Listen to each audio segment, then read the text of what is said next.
Welcome back. Welcome back. Welcome back to another great episode of Kyndra's Corner. I have a special guest who is in the building today. But before I go ahead and bring this 26-year-old fabulous young lady on, because baby, her hair is looking good. The makeup is given. She don't look like a raccoon. She ain't got no bags underneath her eyes. Okay, her teeth don't look like the sun, baby. All right, I need y'all to please make sure y'all like, comment, subscribe, turn that notification bell on. Please share this episode of interview with as many people as you can, because I can guarantee you somebody's life is going to be changed, because I can guarantee you this current guest is going to be like, wow, Kyndra, thank you so much for bringing her on. So today I am joined by the one, the only Miss Jenevieve Hexxx Rasamaya. Okay, also known, she's under her Tantrika name, Jenevieve Rasazaya, also known as Miss Jenevieve Hexxx, also known as this wonderful, fabulous young lady. All right. Miss Genevieve's journey is one centered around self-discovery, spirituality, personal transformation, and reconnecting with the deeper parts of ourselves. Hold up! I don't think you guys understand who I just said I have in the building today. Joining me today is Miss Jenevieve Hexxx. Let's keep it moving, all right? She threw Grand Rising. She, through her work and exploration of Tantra, she encourages others to look beyond the surface and examine their relationship with themselves, their purpose, and their own spiritual journey. All right. But today, I don't want to just talk about the work that she does. I want to understand the woman behind it. We're going to go back to the little girl she once was, the experiences that shaped her, the questions she spent her life trying to answer, the moments when she lost connection with herself, and what ultimately helped her find her way back.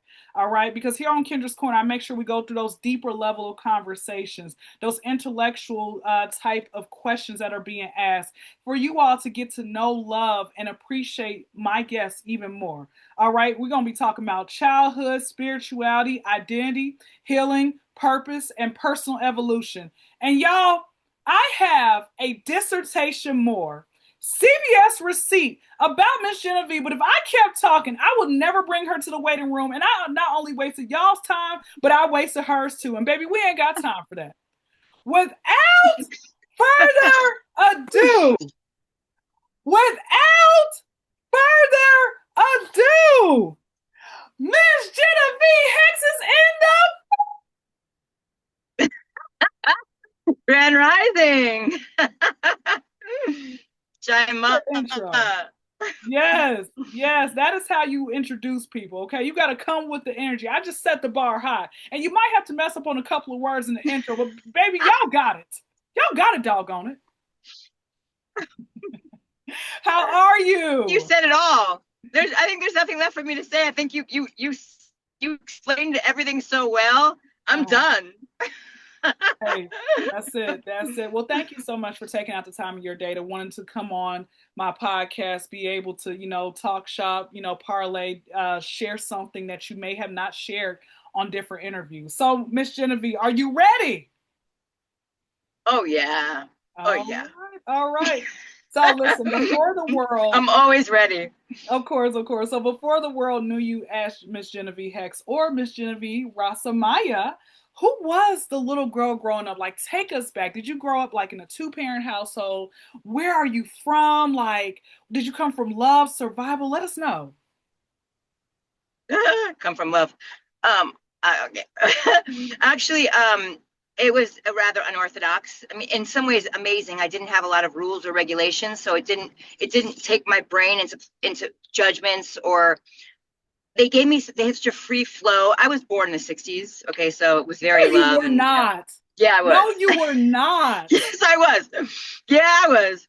Yeah, I was. The summer of love. So it was more of a free hippie kind of yeah. I've never announced before. You're the first to get that. Woo! Yeah.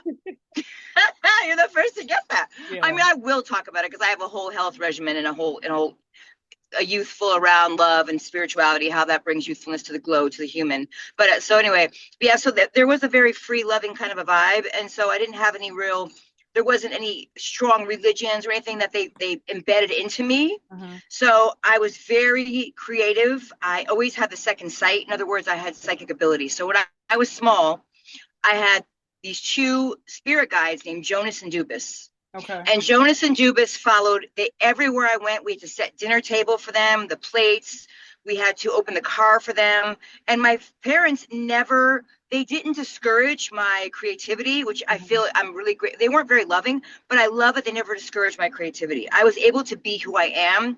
No one tried to put me in the crazy house, or I would have dreams about past lives where I got in trouble for. So I have this one dream where I would pull a tablecloth out from under a table and Yeah. do magic, and it would go perfectly well. And my mother would say, Jen, you're in trouble for that. And I'd Yeah. have to sit in the hallway and elevated, so you don't have the stairs go up and down, right? So the upper stairs are, of course, elevated consciousness. The lower stairs would be like a more like a dense dimension. And there'd be Yeah. these witches below me with a fake prosthetic leg. Yeah. We have jokes to this day about fake legs. People put Barbie legs and they do all these things. I think it's funny. It is funny, actually. But anyway, I'd have to watch the witches with their leg as my punishment for doing magic. So ever since I was little, I feel that my past, we all know energy doesn't die. Energy changes form. So Yeah. therefore, nothing dies. So obviously we have lived in other bodies and souls before. I mean, it's just the laws of science. Even science will tell you energy doesn't die. So it's Gotcha. like I'm saying some kind of weird, elusive, esoteric thing. This is factual. So, I came in knowing, and I would roll quarters on my belly. I never saw a belly dancer in my life. No clue, no TV. I would take 3 quarters, which I still do to this day because I'm also a belly dancer. I used to dance in the Middle East, and that was my Really? profession. Yeah, I danced in Lebanon. I was a belly dancer for like 10 years. I had my own dance company called Ex Magica. Okay. I would do like ritual belly dance theater. I dance with snakes. I still dance with snakes. I still do that. And I had like multiple snakes I would do it with. Anyway, so when I was little, I would do like dancing, and I put my legs behind my head. Because Gotcha. I've done yoga before. My past lives, I believe I was in India. I've done yoga. So I've always been very flexible, and I put both my legs behind my head. And so I did a lot of very things that you don't necessarily see your daughter doing necessarily, or it's a phase, but mine went on my entire childhood. I never strayed from my spirit guides or from the second sight or my dreams. It went on for like until I was a young adult. I mean, I probably Gotcha. to like 11. Yeah. So, and no one ever discouraged me, but I had also didn't really have a lot of guidance in anything. Was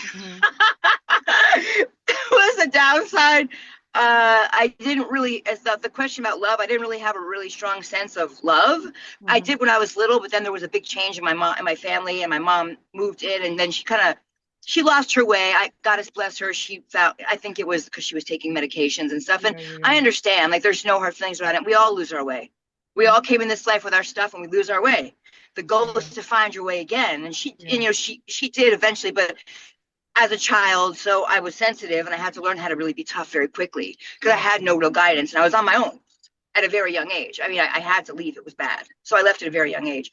But I had the freedom to express, which honestly, if I have to choose, like, I mean, of course, ideally you'd have it all. But if I had to choose between a really highly religious family that really tried to push me and not let me have any creativity, or no love, I choose the no love, or not no love, but the lack of love, because the creativity is important for you to learn how to love through your entire life. An open heart helps you to realize in life that that love is really all there is. So I found my way. It was a journey, but I found my way. But I was always able to be really, really unusual. I mean, I know kids have unusual friends, but I spoke to the unseen all the time, and they knew. I told them I saw spirit world, I saw the other side, I saw beings from other realms. I saw it my whole life. So, but I was never discouraged. So I'm grateful for that, because to this day, it was what I came here to do, to be able to help open other hearts and minds. And I have to be able to access all of my consciousness, or all that's available, or keep accessing, or keep practicing, so that access more and more consciousness, so that I can be of service to others, for them to see beyond the limited thinking. So that my childhood was unique. And I also had a very long stint. I had a long 10 years of like really bad drug abuse, really young. And honestly, I feel like that actually sent me to a great place too. I really feel like life is what you do with it. Yeah. Yeah. And that was really young, but I feel like it opened up some strange, it was a lot of, it was just, I think it all brought to this beautiful place. Also, you understand people so much more when you've been through things. You get it, and I was like 14. This all happened really young. Yeah. So I got a couple of things as you were speaking. There were so many different questions that were in my mind. So I'm like, let me just start over one at a time. When you mentioned about Being, basically born in the 60s, all that type of stuff, and seeing how the change in life has happened. And you mentioned that your mom lost her way, but eventually she found her way back. And then, of course, you emancipated yourself out. So when you mentioned your spirit guides, but was there anybody else, like how we're sitting here having a conversation, were there any other friends of yours, like classmates, maybe another adult that you went to when you spoke to them and you felt comfortable to be able to be like, this is what's going on with me. I cannot deal with, my parents at home. I feel alone. Of course I have, my spirit guides, but was there anybody else that you reached out to that really was a part of your life, like positively impacted your life when all this was happening? At that formidable age, and that no. Yeah. I mean, I went to my other parent, and that was, at that time, my dad's amazing now, by the way. The Yeah. best relationship. I love him, but at that time it was just different. And so but I think that was also part of the journey. I had to learn at a young age how to be independent, how to work through things, and find the way through the power of the divine. Yeah. So the divine was, what, I always had the goddess. I didn't know what the hell that meant. And I mean, it's just the divine, whatever you call it, it's the divine. But I always knew that I used to do prayers. I used to have this green spider. It was made of felt. It was fuzzy. Because I Yeah. was also a gymnast. I was a gymnast. And before things fell to shit, I was a professional gymnast at really young. I was like 8 or 9. I used to compete and I won awards and stuff. And I was a dancer. I kept dancing, I used to kick this little felt.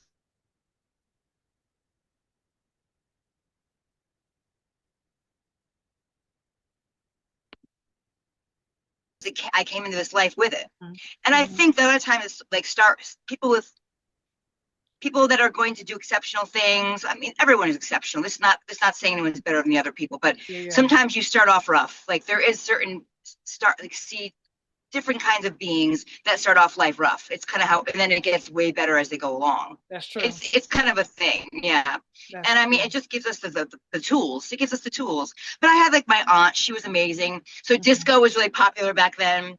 Because like I said, I was born this, and she used to play. I grew up on all disco. I love disco. I was back east. I grew up in Connecticut, Yeah. and she'd Yeah. play the disco and take me out with her, and we'd play like I know every disco song. Like I know all the Studio 54. I didn't go, but and so that was really my relief. I'd go with my aunt, and she'd play disco and stuff. That was great. But she was too young too. What could she really do besides take me to disco and help me? She didn't know. Our family had no communication tools.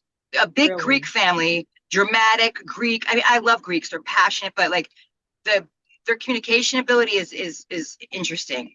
It's It's it's interesting. it's not the it's best. it's loud. Yeah.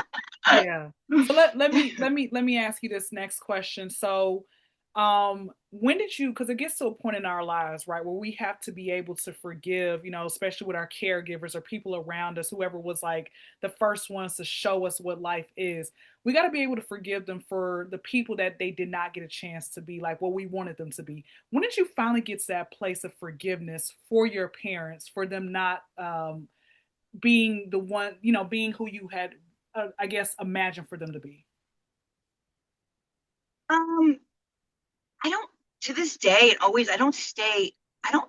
I don't hold grudges. It's the Yeah. weirdest thing. Somehow it just kind of like it's like I fight it. I'm like, oh no, I'm over it. I'm over it. I just inside I'm like, eh. I just feel like I see their like all of our shortcomings. Mhm. It's very I'm grateful. I'm liberated by that. But I just kind of go, well, you know what? They were going through.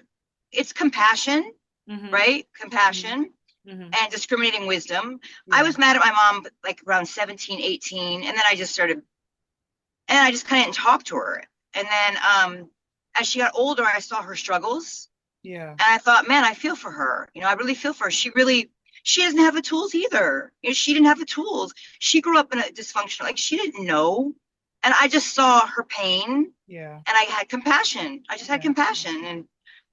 How could you stay mad when you like, I mean, you don't have to go back into the toxic situation, but to stay mad, I mean, there's just something bigger. There's just something bigger in our souls. And if we're holding on to that shit, we're not going to ever really ascend to why we're here, which is to evolve and enlighten ourselves and each other, you Mhm. know? That's it. Well, let me I say don't hold this. grudges. I'm glad. Let me say this. You are one of the very few people, and I speak to so many different people, but you're one of the few who's like, I don't hold grudges. Like, what good is that going to do for me? I'm making my own Nah. self sick, right? I'm past that. Right.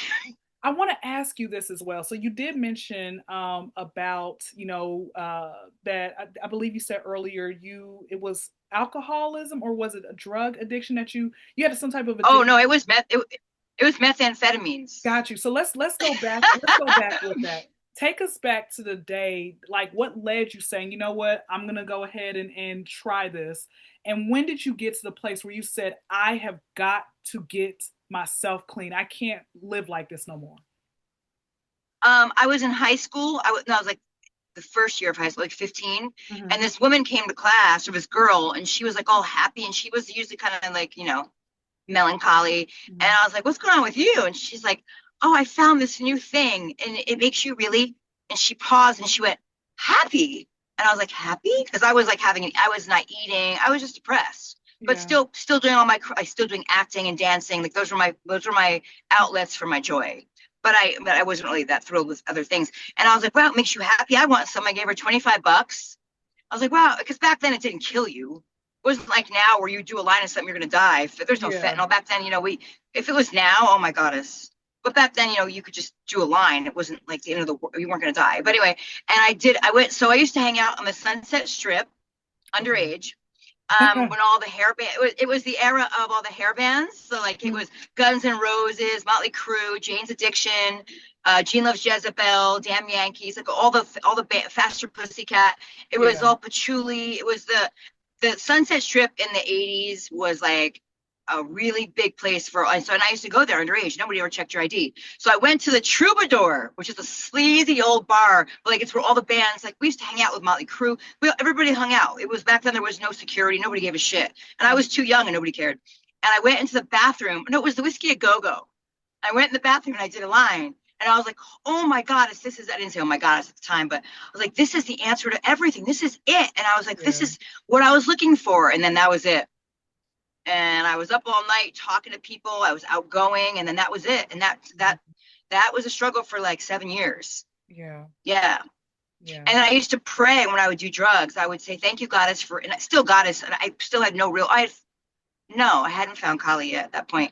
And I would say, thank you for removing the obsession to use. So every time I did a line of drugs, I would say, thank you for removing the obsession to use, to do this. Thank you for lifting the obsession. And everyone was like, okay, they didn't know what the hell I was doing. But I knew that if I kept doing that, that it would work.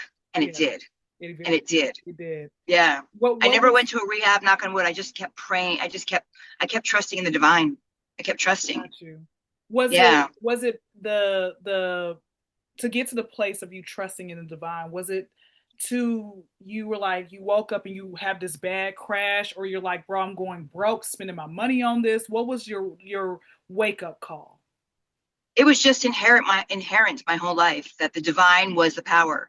My entire life. I just knew. I always knew. It wasn't like I just believed. I knew. Mhm. And I had crashed already. I was living on the streets at some points. I had been to jail. I mean, I went through all the things, Yeah. all the things. But Mhm. I still knew. I knew my destiny was something much greater, and Got I knew that wasn't. I knew it was not. I knew it was something I was going to work through, and I just knew. you. Mhm. Yeah. So Got it. the crash wasn't when I found the divine. The divine was with me through the crash, Got but you. I found my way back through with the divine. Got it. Yeah. Got it. So sometimes what happens is that the people, like, for example, if you're a person like you just mentioned, you did drugs, you got off, and I'm sure you met so many different people on that path. Did you ever come across any of those same people years later, like after you're clean and you saw them, you're like, oh my gosh, you got yourself cleaned up too? I did. I saw Chaz. This guy Chaz. But he was still using, and I saw a couple of there's some of my Facebook friends, and Mhm. I don't know one of them. I don't know if she's clean. I think she's on methadone, but I did see they got clean. They became moms, and they have little families and stuff. And yeah, but not that many. I'm more in touch with my high school friends, but that was Mhm. in high school. I mean, not high school. Yeah, high school, because I went to high school in two places. I went in California when I moved away from home, and I went in Connecticut. In Connecticut, I wasn't using any drugs, so I know I'm closer to my Connecticut high school friends, and they're all on my Facebook page. And they want to come. They want me to see me. They want to come. They want me to come see them, and because obviously they all have families. Nobody's on internet with snakes, scantily clad, dancing around at this point, doing all this great porn. You know, none of them are doing. They all stayed in Connecticut, and like my lifestyle is unique. And they all love it, and nobody's like, oh my god, they all love it. Everybody's like, so I'm not. Other than that, I don't really know any of the drug people that much anymore. Honestly, I don't have any real connections to it anymore. Mm-hmm. Got it. Got it. Got a couple of more questions, and then I got our last couple of segments. So, you Okay. mentioning, two different high schools, Connecticut, and then you're like, bro, I'm gonna have to get up out of this household, and then I'm gonna have to travel. How did you actually like take us to like, I guess, I don't know, short, long version, whatever. But how did you actually like? How much money did you save up, or did you hitchhike? Did you have a like? How did you make it all the way those states across and was able to be like, all right, graduated high school, I found someone to live out here with. Like, take us back through that journey. Well, actually, it wasn't quite that dramatic. My mom lived in Connecticut. My dad lived in Orange County. Okay. So I thought if I went to my dad's house, I'd find some salvation. But he was married to a woman that, yeah, that was not better. So I left my dad's and moved into my best friend's, her aunt's room, which was in LA County. Once LA hit, that was when everything turned into everything. I spent a lot of time in Hollywood, a lot. Yeah. And that's when I found the drugs. But it was from mom's to dad's to renting a room, because I was working my ass off, even on drugs. I also went to a performing arts academy for college. I went to the American Academy of Dramatic Arts in Pasadena because I had stopped for a while, and I was studying Shakespeare and tap dance and all kinds of dance. And I was Lady Anne in the Shakespearean plays, and I was doing great until the drugs caught up. Mm-hmm. Mm-hmm.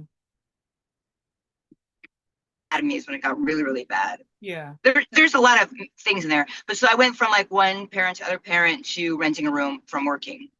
Got it. Yeah. Okay, cool. I didn't listen. I was like, wait, who does she know in California? Yeah, I know. There's a lot of variables in there. No, of course. But no, well, thank you for at least explaining that. So I got one other question, then we're going to do our last couple of segments. So, your work encourages people to reconnect with themselves. So in your own life, when was the time where you felt, because you given us tidbit pieces, but when would you say was a time where you felt the most disconnected from yourself, and what eventually brought you back?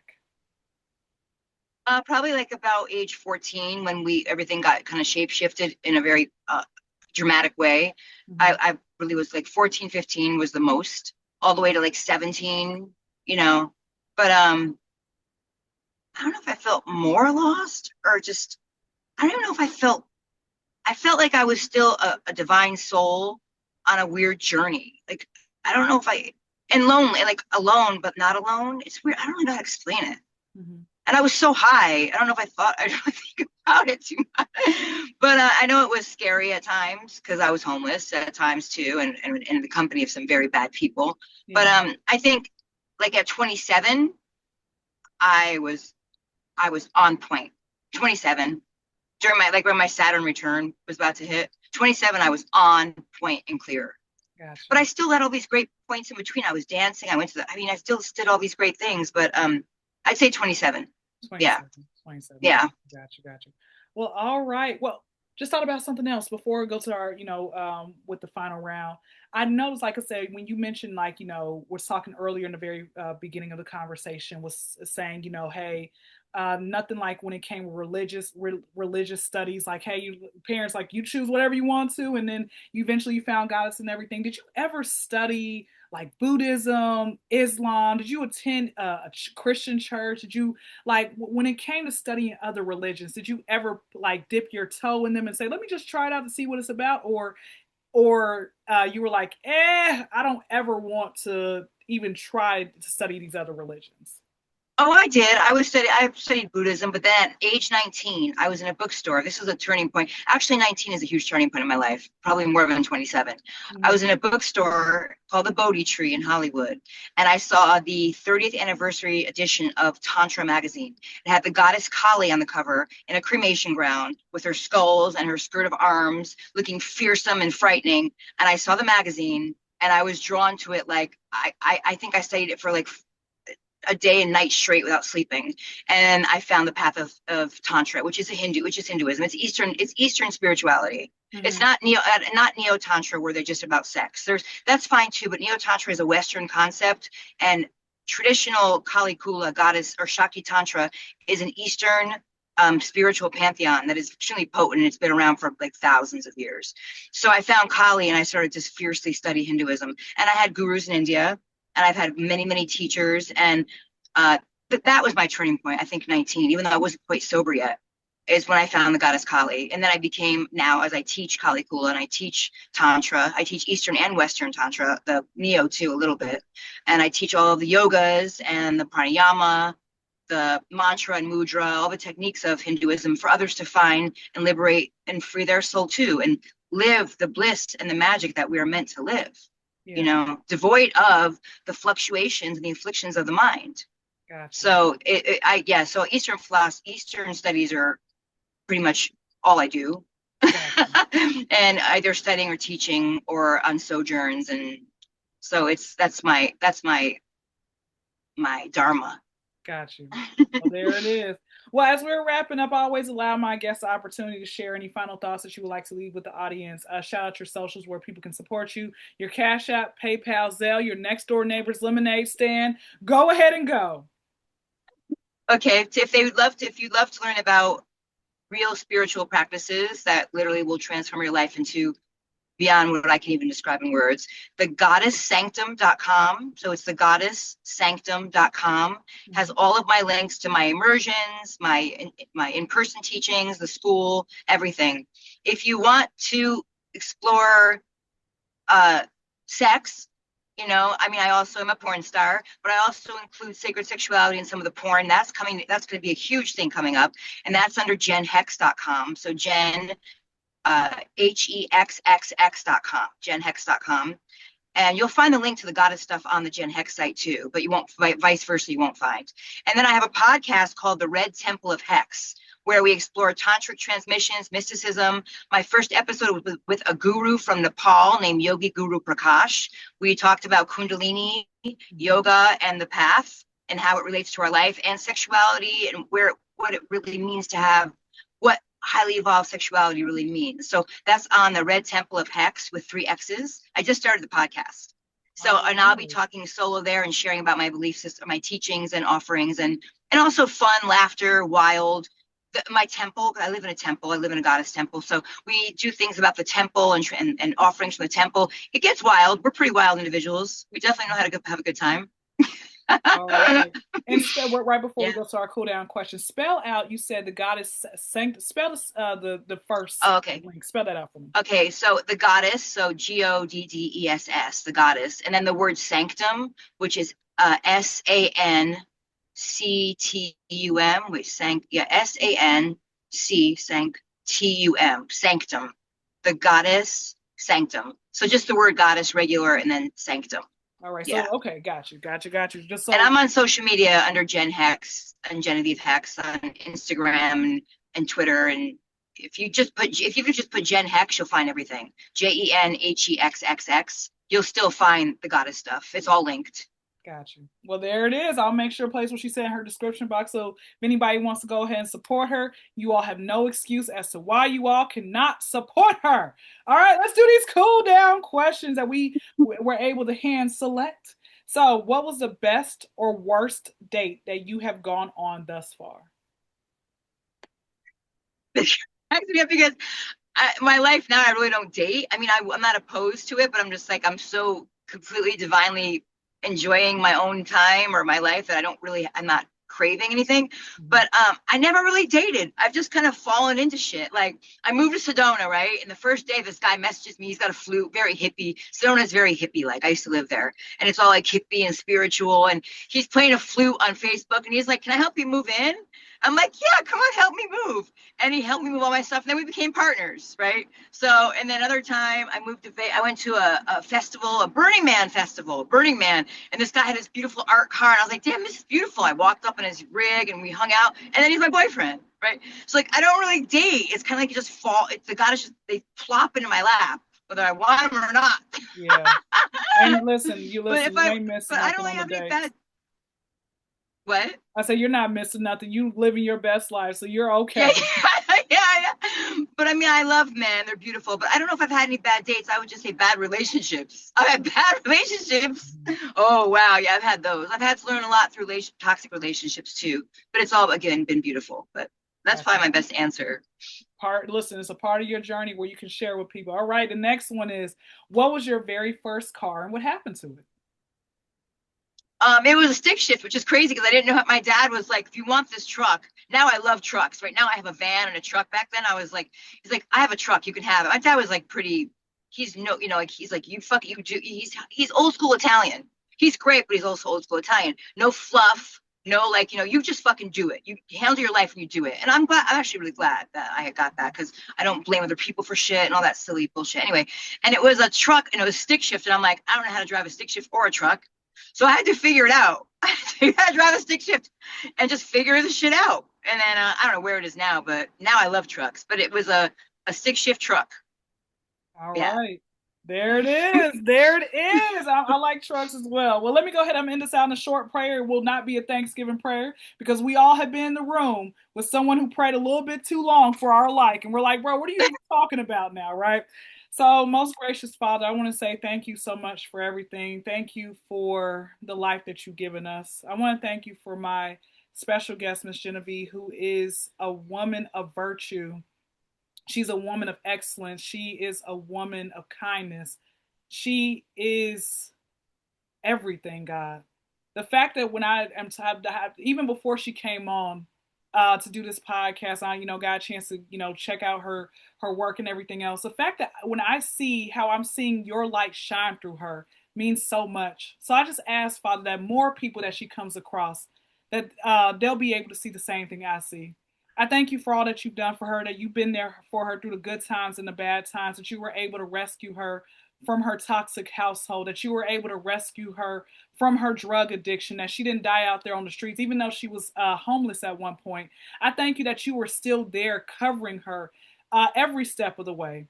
I thank you so much, Father God, just for continuing to keep a hedge of protection around her, continuing to show her the love that she needs to help her come out of anything that she has yoked herself into, that maybe, again, she wasn't, because we're not going to know everything that's going on with her, but only you know. But whatever it is, the secret battles that she may be facing, whatever is going on with her mentally, whatever's going on with her family as well, help them to be able to finally come on the other side, just like her mother was able to finally come back around to her true self. And I'm glad that, she was able to even forgive her parents as well. So, Father, I just thank you just for all that you've done for her in her life. As I come to an end with this prayer, God, I just thank you that you continue to bless her, continue to give her provisional blessings, continue to love on her just as you love us, and just never leave her nor forsake her. And that whatever she touches her hand on, that she will prosper. Just like she had the business back in the day where she was out there belly dancing and everything, and how successful her business is. Whatever her next business is, let her continue to be successful in it, and let her to continue to give you most gracious praise for all that you've done for her and the gifts that you've given her. I seal and stamp this prayer by the blood of the Lamb. It is in your Son's name, our Redeemer, our Savior, the Messiah, we pray. Amen. Shema, amen. Blessed be. Thank Right. you, sister. Of course, of course, of course. Well, guys, I hope you guys got a chance to get to know Miss Jenevieve a lot more. Support her in her business endeavors. Please make sure you all like, comment, subscribe, turn that notification bell on, share this episode and interview with as many people as you all possibly can. With that being said, you all be blessed. You all be safe. We are out. Thank you, guys.